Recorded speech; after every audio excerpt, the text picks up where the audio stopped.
¿Cómo están ustedes? Muy buen día. Un gusto de saludarlos. El 10 de septiembre se conmemora el Día Mundial para la Prevención del Suicidio. ¿Cuáles son las señales que presenta una persona, por ejemplo, con depresión? Anualmente se producen alrededor de 740.000 muertes por suicidio en todo el mundo, lo que equivale a una muerte cada 43 segundos. Cada año, 743.000 personas se quitan la vida y muchas más lo intentan. Vamos a conversar del tema con María Pía Gutiérrez. Ella es docente de la Facultad de Psicología de la Universidad del Desarrollo. ¿Cómo estás tú? Muy buen día, un gusto saludarte. Hola Miriam, muy bien, muchas gracias por la invitación. Oye, María Pía, qué bien. Oye, a ver, conversemos del tema de la prevención del suicidio. Hablemos primero del suicidio mismo, ¿no? Mucha gente, yo decía al comienzo, en el mundo entero se suicida, parece que más por esta fecha, no sé, tú nos dirás, esta época es como más turbulenta en ese sentido de el tema de la llegada de la primavera, por lo menos en el hemisferio sur. Eh, Sí. ¿Qué pasa por la mente de una persona? Yo dije cuando al inicio que, por ejemplo, por una depresión, Ujú. siempre es por una depresión, ¿no cambia eso? Qué excelente pregunta, Miriam. Me parece que es una muy buena forma de introducir el tema, porque yo creo que muchas veces se piensa que necesariamente una persona que toma la decisión de quitarse la vida siempre ha venido cursando algún cuadro anímico, una depresión, o viene acompañado necesariamente de haber venido de algún periodo con algún cuadro de salud mental. Y si bien muchas veces ese es un factor de riesgo, esa es uno de los motivos, ¿cierto? La verdad es que no siempre es así, ¿ya? Es un factor de riesgo, es una de las posibilidades que nosotros podemos encontrar que una persona que ha venido cursando un cuadro de salud mental, por ejemplo, una depresión, por ejemplo, otro cuadro como por ejemplo un trastorno bipolar, una esquizofrenia, problema de consumo de sustancias u otros que podemos conversar, pueden incidir eventualmente y pueden repercutir en que esto sea una decisión. Pero también es cierto y también es muy importante hablar que también el suicidio puede ser el resultado de una decisión impulsiva por otros motivos, por otros contextos sociales. Ya muchas veces obviamente tenemos que entender que una decisión como esta es una decisión que nace del dolor, que nace de la desesperación, nace de no sentir que tenemos otra posibilidad. Y por lo tanto también podemos encontrar que frente a un escenario de sentir que no tengo otra posibilidad, puede ocurrir, ¿cierto?, que una persona tome una decisión que termine, ¿cierto?, con acabar con la vida. Entonces, tenemos que mirar que hay distintos escenarios en los que este puede ser el resultado. Perfecto. Veamos cuáles son entonces, ¿te parece? Sí, por Algunos de supuesto. ellos que son como los más recurrentes, ¿no? Tú dices, por ejemplo, el tema de tener a lo mejor algún tipo de depresión o algún tipo de trastorno mental o de a lo mejor dependencia a alguna droga, etcétera. Correcto. Son como las más típicas, por así decirlo, ¿no? Las Correcto. respuestas más típicas. Hablemos un poquito de ello. Perfecto. Mira, yo creo que tú hacías una introducción muy buena y uno se cuestiona, uno dice, bueno, llega septiembre, tenemos un poquito más de luz, son días que uno dice, bueno, tenemos más tiempo para hacer cosas y efectivamente hay personas que lo viven con mucha más alegría, más tranquilidad, pero también hay otras personas que le llaman como la primavera gris, ¿no? Como que de alguna manera vemos que hay gente que está más contenta, pero también hay personas que quizás lo han venido pasando mal en estas últimas 2 semanas. Hay explicaciones biológicas asociadas a eso también, el cambio de luz nos afecta. ¿Ya? Hay personas que son un poquito más vulnerables a estos cambios lumínicos, ¿ya? Y tiene que ver con que eso afecta la producción de melatonina, ¿ya? La melatonina es la hormona que nos permite a nosotros dormir bien. Necesitamos oscuridad para que eso se produzca, ¿ya? Y hay personas que biológicamente son un poquito más vulnerables a aquello. Entonces, en estas últimas 2 o 3 semanas hay personas que se han visto un poquito más afectadas por ese cambio de luz. Y es probable que algunas personas hayan notado quizás que están un poquito más irritables, un poquito más desreguladas emocionalmente. Hay gente que lo siente, hay gente que no, ¿ya? Y en ese contexto, además, desde lo social, también vemos que llegamos a la última etapa del año, vienen fiestas patrias, vienen las últimas fiestas del año. Y eso muchas veces para algunas personas que lo han venido pasando quizás un poco mal en el último tiempo, ya por distintas circunstancias, sea con cuadros de salud mental, que vamos a hablar de eso, o no, también le pone de manifiesto esta situación de, oh, se está acercando el final del año, ¿qué estoy haciendo con esto? ¿Cómo me siento con esto? Se acaba el año. Y eso muchas veces saca a relucir esta sensación de malestar y por lo tanto pone un poco en jaque este sentir, ¿ya?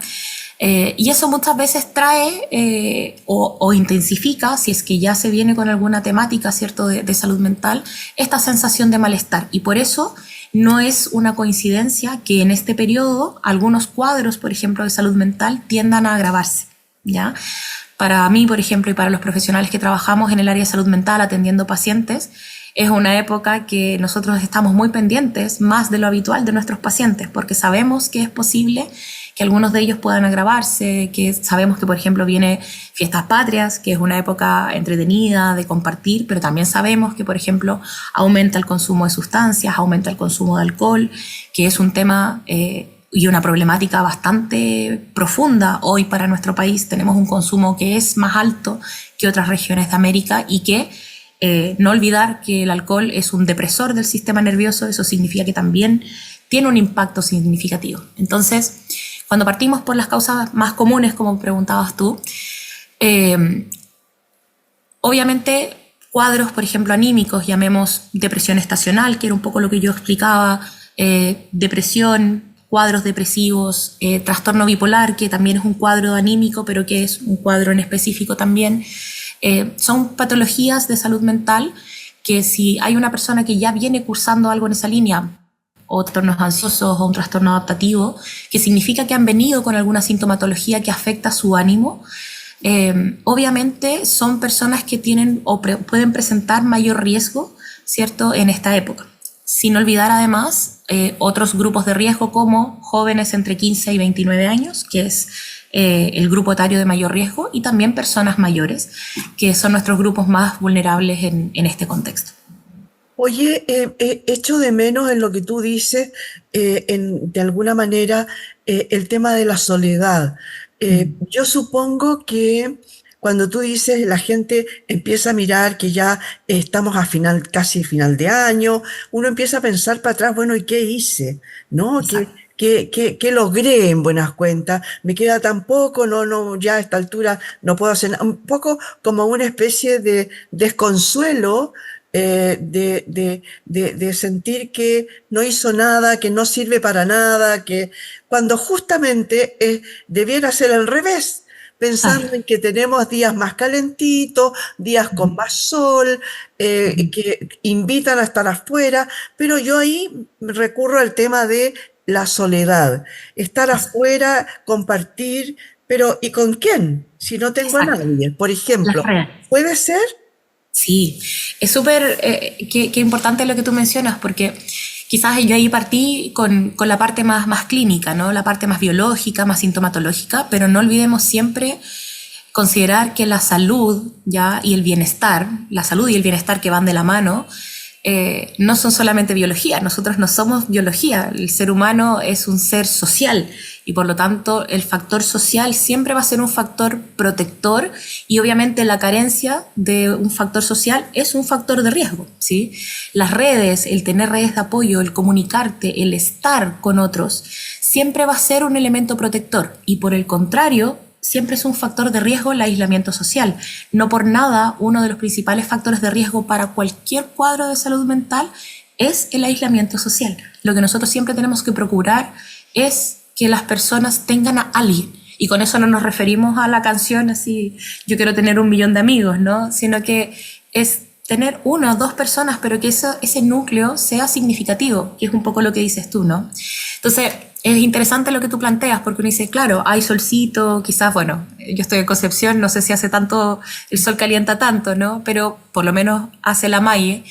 Pero claro, el hecho de que esto se vea va a depender también de cómo la persona pueda percibir eso. Y ahí volvemos entonces a lo que te planteaba originalmente, es cómo está la persona en su estado emocional, en su estado de salud mental, para percibir eso también. Porque una cosa es lo que hay, y otra cosa es también cómo la persona está en su estado emocional para poder acceder a esas redes, cómo percibe también, porque las redes pueden existir, pero no necesariamente puedo tener acceso a esas redes, no necesariamente tengo en ese minuto la posibilidad, la capacidad Y ahí nos encontramos con un escenario que siempre es importante hablar en este contexto, considerar también que los cuadros de salud mental, por ejemplo, la depresión tan recurrente, es una enfermedad real, ¿sí? O sea, no es que la persona no quiera vincularse, no es que la persona no quiera levantarse, es que la persona no puede, biológicamente tampoco. Entonces, no es echarle ganas, no es, hoy, pero es que tienes que ponerle voluntad. O sea, eso es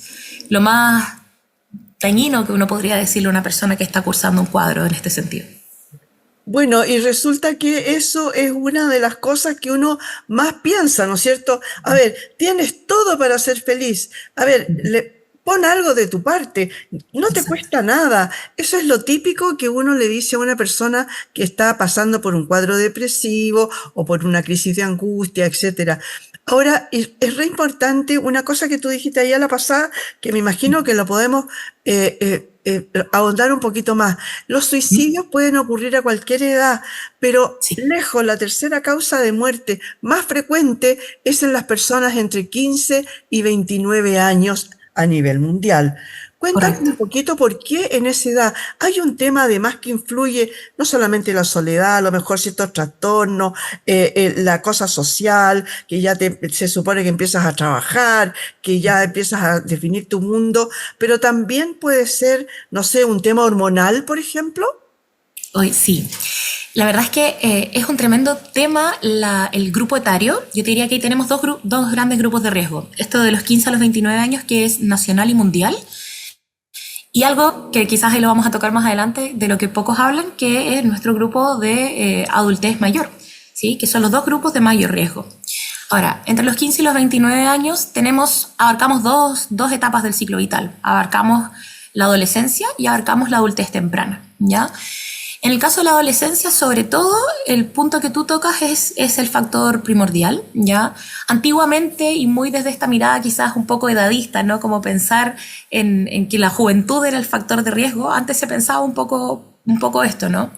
Hoy día entendemos que sí hay un elemento hormonal que es importante. Pensemos que obviamente todos los cambios que se viven a nivel biológico en la adultez, o sea, en la adolescencia, tienen injerencia, ¿ya? A nivel de lo neurobiológico, tenemos que pensar que la adolescencia implica una serie de cambios hormonales, metabólicos, que obviamente generan mayor propensión, por ejemplo, a los cambios en la regulación emocional, ¿ya?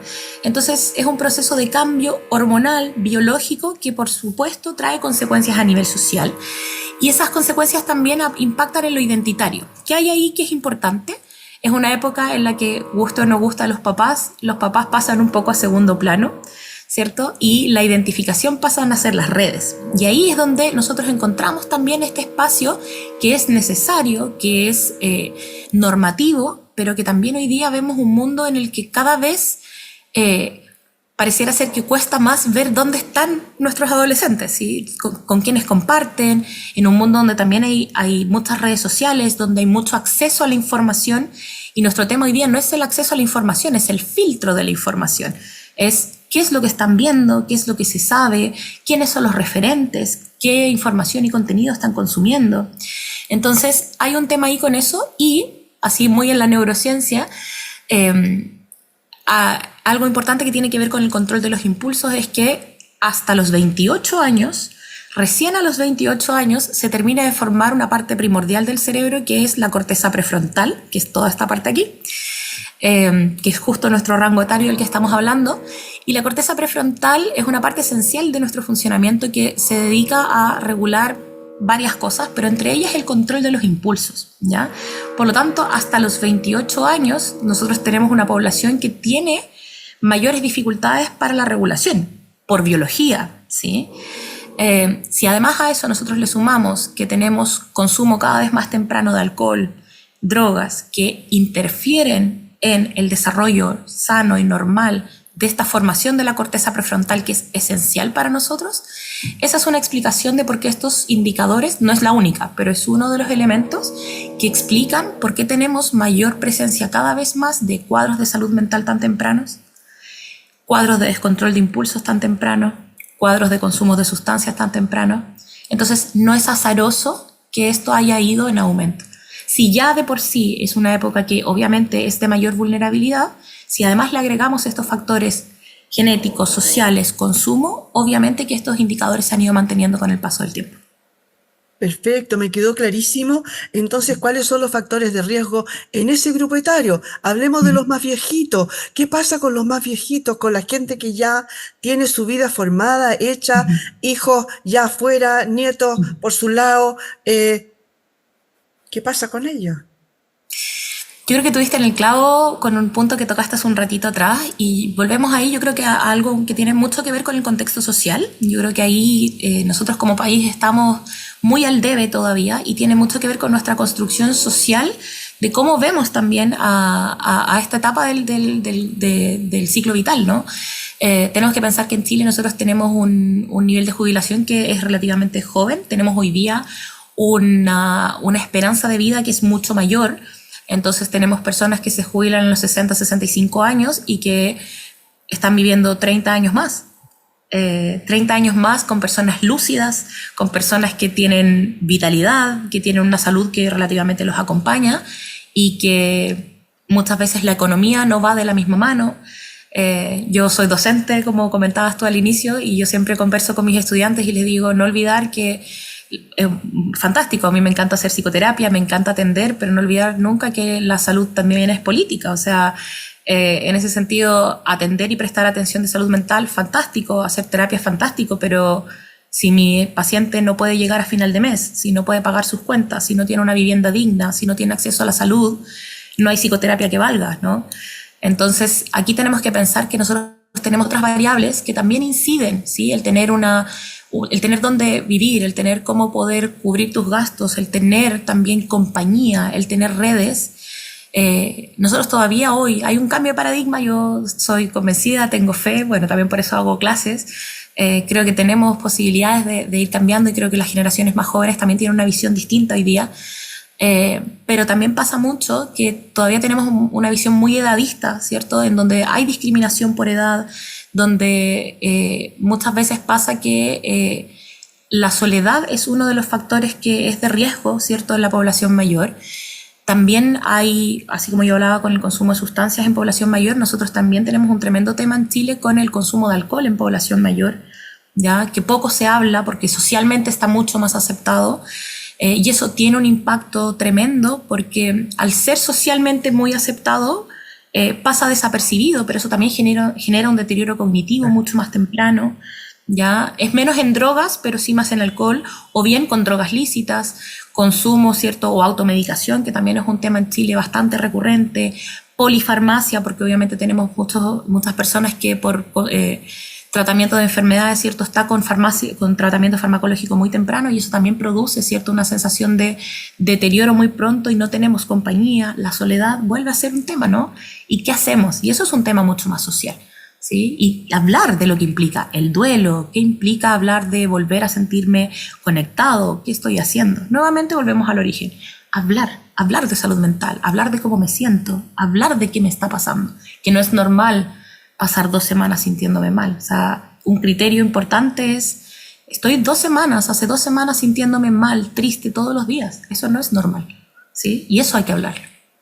Claro que sí. Oye, no, y aparte de eso, es una persona de 60 años, como dices tú, que hoy día se jubiló y que quedó absolutamente sin nada que hacer y estando absolutamente vigente, ¿no? Exacto. Bueno, hoy día los 60 años de hoy no son los mismos 60 de hace unos años. Oye, pero para ir avanzando, hablemos un poquito de, a ver, el grupo, ¿esto se da en el grupo más de ingresos altos, medios, bajos o es indistinto? Fíjate que es indistinto. Hay estudios, todos los años se hacen estudios y yo creo que en ese sentido nuestro país igual está bastante bien, a pesar de que tenemos falencias en distintas esferas. Sí tenemos bastante estudio con respecto a ver cómo van avanzando los distintos determinantes, factores, cifras, porque obviamente nuestro plan de salud mental también tiene como un punto central el estudio, ¿cierto?, del fenómeno del suicidio. Sin embargo, se presenta de manera indistinta. Yo creo que el fenómeno del suicidio es algo que es transversal, ¿ya? Y es transversal, yo creo que lo que cambia tiene que ver con muchas veces con el contexto que rodea o que acompaña finalmente a cómo se produce, ¿ya? ¿A qué me refiero con esto? Muchas veces tiene que ver quizás con la modalidad en la que ocurre, relacionado con qué, ¿ya? Un poco lo que hablábamos al inicio. De pronto encontramos muchas veces que en algunos, por ejemplo, en algunos estratos socioeconómicos donde, por ejemplo, aparece más relacionado al consumo, ya el consumo de drogas, no sé, drogas más duras, sí podemos encontrar que muchas veces aparece, ¿cierto?, el suicidio asociado, ¿cierto?, a esta sensación de angustia, agobio, ¿cierto?, relacionado con no poder salir, ¿cierto?, del ciclo de consumo, ¿ya? Pero eso también lo podemos encontrar en un estrato más alto con otro tipo de consumo de droga, ¿ya? Entonces, en el fondo, a veces lo que nosotros encontramos es que lo que cambió es la droga, ¿sí? Pero si uno mira desde afuera, el fenómeno del consumo es exactamente el mismo. Con respecto a los cuadros de salud mental, vamos a encontrar que el cuadro de salud mental probablemente, si miráramos solamente a nivel del diagnóstico, vamos a encontrar que los diagnósticos pueden ser más bien transversales. Ahora, los determinantes de la salud mental pueden ser distintos, porque vamos a encontrar quizás un acceso a la salud mental que puede ser distinto, ¿sí? No olvidar que, por ejemplo, cuando empezó la pandemia, a nivel de APS, de atención de salud pública, o sea, lamentablemente los SFAM tuvieron que frenar y empezar a hacer triaje, y eso significó que muchas personas tuvieron que suspender sus atenciones de salud mental, y eso tuvo un impacto y todavía tiene un impacto, ¿sí? Entonces, hay diferencias muchas veces en lo que dice relación con cómo se va desarrollando el fenómeno en cuanto al acceso que puede tener la persona a la salud, pero yo te diría que en general no hay mayores diferencias en cómo se produce, los síntomas son los mismos. Las señales de alerta son las mismas, el sufrimiento es el mismo, el fenómeno se replica de manera transversal. Claro, a lo mejor un grupo tiene mayor posibilidad de tener una cierta terapia y un cierto acompañamiento, digamos, y otro no Exacto. lo tiene, a lo mejor por el tema de las platas, ¿no? Yo me gustaría agregar también una pequeña cosita, una visión en el que nos involucra a los medios de comunicación, porque vivir bajo guerras, bajo desastres naturales, sufrir violencia, los abusos, el tema de que uno prende la tele en la mañana y se encuentra con que, a ver, a cuántos mataron, a cuántos portonazos, etcétera. Y además a eso súmale que ya, por la edad, obviamente, de repente se encuentran con algún luto por la pérdida de algún ser querido. Me refiero a los adultos mayores, Ajá. pero también a los jóvenes, ¿no? También puede ser, se le murieron los papás, los abuelos, etcétera. El vivir en este constante no sé, atmósfera de temor, también podría incidir el hecho de a lo mejor no hablar de la salud mental y además agregado esto de este como agobio audiovisual. Sí, absolutamente sí. Y fíjate que lo que tú planteas está sumamente estudiado. Existe un concepto que se llama traumatización vicaria, que en el fondo tiene que ver con cómo algo, como la exposición continua, ¿cierto?, a elementos que son potencialmente traumáticos, porque muchas veces los eventos en sí no necesariamente son traumáticos, tienen un potencial traumático. Pero el estar expuesto constantemente a situaciones que en el fondo tienen un impacto en tu salud mental, eventualmente, aunque tú no las vivas de manera directa, el estar expuesto a ellos obviamente sí tiene un impacto en tu salud mental. El vivir en un contexto donde hay en el fondo temor, donde tú no tienes certeza de si vas a estar protegido o no. Te escuchaba y pensaba, no sé, sabes que un vecino falleció porque le llegó una bala loca, y tú te vas a dormir en el mismo lugar y no sabes si eso te puede ocurrir o si le puede ocurrir a tu mamá, a tu hermana, a tu pareja. Por supuesto que yo te diría que ahí sí tenemos una diferencia, ¿no? O sea, el contexto de inseguridad, el contexto de vulnerabilidad, por supuesto que incide, ¿ya? Pasa mucho y obviamente ahí lo que tú planteas de los medios de comunicación, claro, tenemos un tema súper importante porque obviamente la información es importante, uno está conectado, pero también el tema es cómo consumimos responsablemente, ¿no? O sea, de pronto, y ahí quizás me voy a saltar algo que probablemente me vas a preguntar, pero también muchas veces nosotros decimos, o sea, también cómo nos cuidamos con respecto al consumo, ¿no? O sea, ¿puedo exponerme a esto? ¿Puedo consumir este contenido sí o no? ¿Hasta qué punto? Porque de pronto hay personas para las que les va a ser más inocuo y hay otras personas a las que no.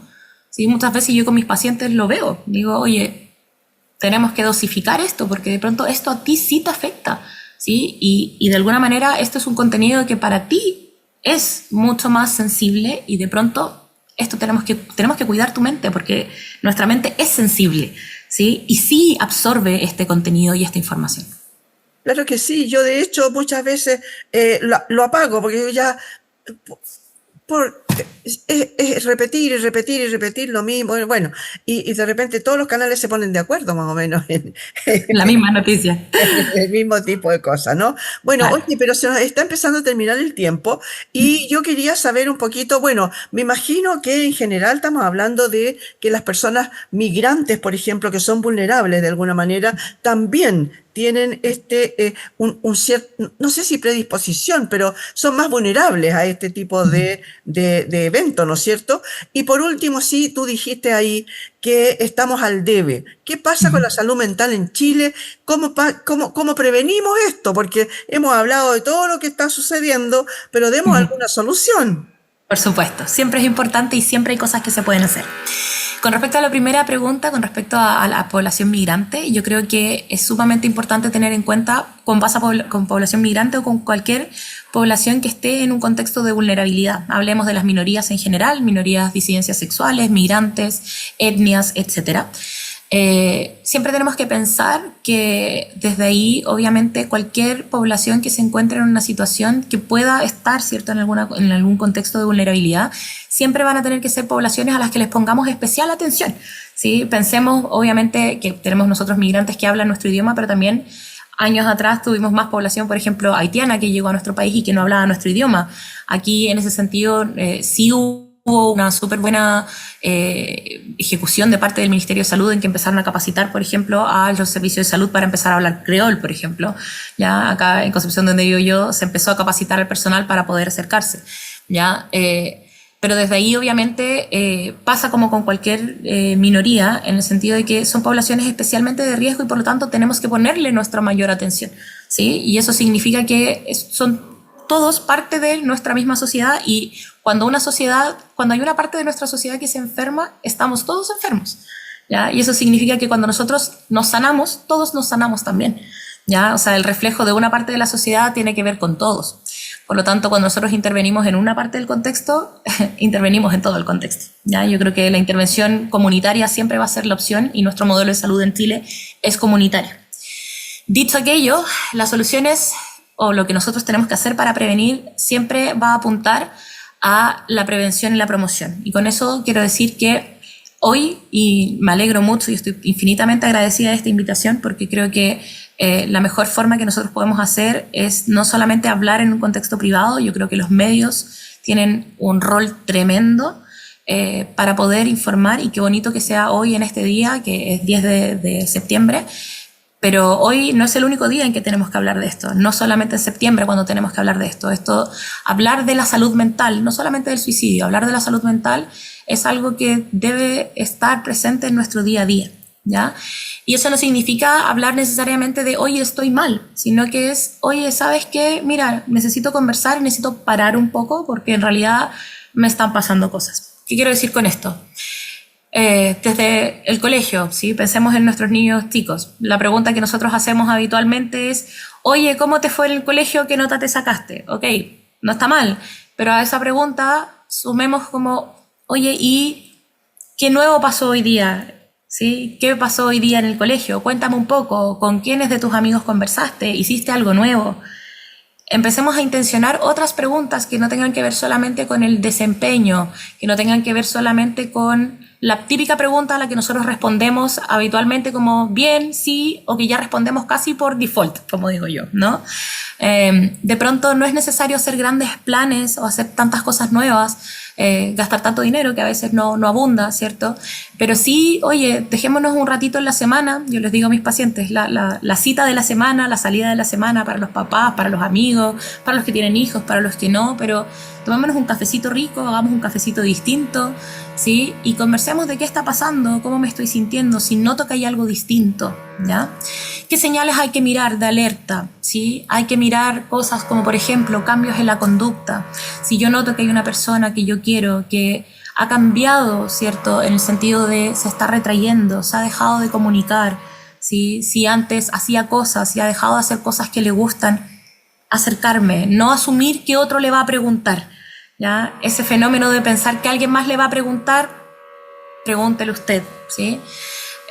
Si noto que una persona que ha venido mal o que no ha estado bien en el último tiempo, de pronto, no sé, ha venido mal las últimas semanas y de pronto raramente se ha empezado a sentir mejor, ha empezado a estar mejor, uno se alegra, pero ojo, muchas veces esa calma después de haber venido tanto tiempo mal tiene que ver con que a veces han tomado la decisión de quitarse la vida, ¿ya? Y eso significa que hay que ponerle ojo, hay que conversar, hay que preguntar.